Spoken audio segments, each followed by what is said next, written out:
और भैया को बता दें कि एचईसी कर्मी पिछले 2 सालों से लगातार हड़ताल पर हैं। उनके 2 सालों से वेतन भी नहीं मिला है। भुगतान को लेकर ही कर्मी हड़ताल पर है। अब एक पत्र इन कर्मियों को मिला है जिसमें कर्मियों के बीच हड़कंप का माहौल देखने को मिला है। बता दें कि कैसा पत्र है, इसको जानने के लिए संवाददाता अमित कुमार आंदोलनरत कर्मियों के बीच पहुंचे और हालत का उन्होंने उनसे बातचीत करके जायजा लिया। पिछले 2 सालों से एचईसी के सेल कर्मी हड़ताल पर हैं। इनका कहना है कि एचईसी ने हमसे काम तो करवा लिया और बदले में तनख्वाह नहीं दिया। ऐसे में 2 सालों से ये लोग तनख्वाह और काम के इंतजार में धरना प्रदर्शन पे लगे हुए हैं। क्या कुछ है, फॉर्म जरा दिखाइएगा। देखिए फॉर्म जो है बिल्कुल इस तरह से जैसे एक राइटर में टाइप किया हुआ जाता है, जिसमें नाम, डेट ऑफ बर्थ और उनके फादर, एड्रेस, जस्ट लाइक कह सकते हैं कि आपका वेरिफिकेशन टाइप से फॉर्म है कि आप अपना फॉर्म भरिए और जॉब में आ जाइए। तो इस फॉर्म को लेकर के इन लोगों ने आपत्ति जताई है कि ये फॉर्म कहाँ से आया, कहाँ जमा करना है। राजेश जी, ये फॉर्म को लेकर के क्या कुछ आप लोगों के पास आपत्ति आप लोग जो जता रहे हैं, क्या है बात? देखिए, आपत्ति हम लोग को इसमें सरासर है। पहला नंबर की ये फॉर्म, अगर कोई फॉर्म है तो इसका डिटेल्स भी होगा।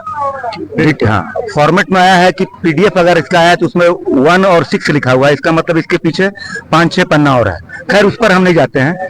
यहाँ पर जो भी कामगार हैं वो पिछले 25 बरस 30 बरस से काम कर रहे हैं। और ये जो कागज निकाला गया है, एक फॉर्मेट लिखा हुआ है और उसमें लिखा गया कि आप अपना नाम बताइए, आप अपना डेट ऑफ बर्थ बताइए, किस श्रेणी से आप बिलोंग करते हैं। इसमें ये नहीं लिखा हुआ है कि आप किस ट्रेड से हैं, एचईसी में विगत कितने वर्षों से कार्यरत हैं, आपके पास कितने साल का अनुभव है, आपका बैंक अकाउंट नंबर जो हमारा सैलरी जाता था, आपको कितने वर्षों तक कितने वर्षों के बाद आपका सेवानिवृत्ति होना था। ये तमाम डिटेल्स इसमें होना चाहिए था। लेकिन एक सामान्य नया अपॉइंटमेंट की तरह एक कागज निकाला गया है, जैसे सामान्य आदमी को लिया जाए ग्रास कटर के रूप। इस कागज का मतलब क्या निकलता है? इसका मतलब सरासर है कि मजदूरों को ठगा जा रहा है। ईएसआई कर गए।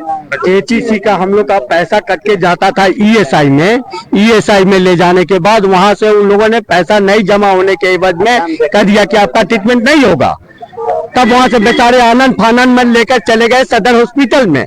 सदर हॉस्पिटल में जाने के दरमियान उनकी बच्ची 1 दिन रही और एक रात, और दूसरे रात वो दूसरे दिन वो गुजर गई। कितने उम्र की है आपकी बच्ची? 17 खत्म होकर के 18 में थी। 18 साल की बच्ची इनकी गुजर गई क्योंकि पैसा नहीं था।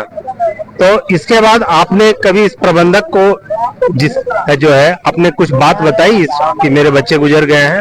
हम लोग तो बाहर है, इस चीज का कभी सोचने का इनको मौका मिला है? कभी किसी चीज से विषय में कभी इस विषय में सोचे है कि जो पैसा नहीं कमाया हुआ धन 22 महीना से नहीं मिल रहा है, इधर 8-9 महीना से बाहर किए हुए हैं। तो ये था अनिरुद्ध जी की कहानी, जो एचईसी के कर्मी है और पैसे के अभाव में अपना जीवन समाप्त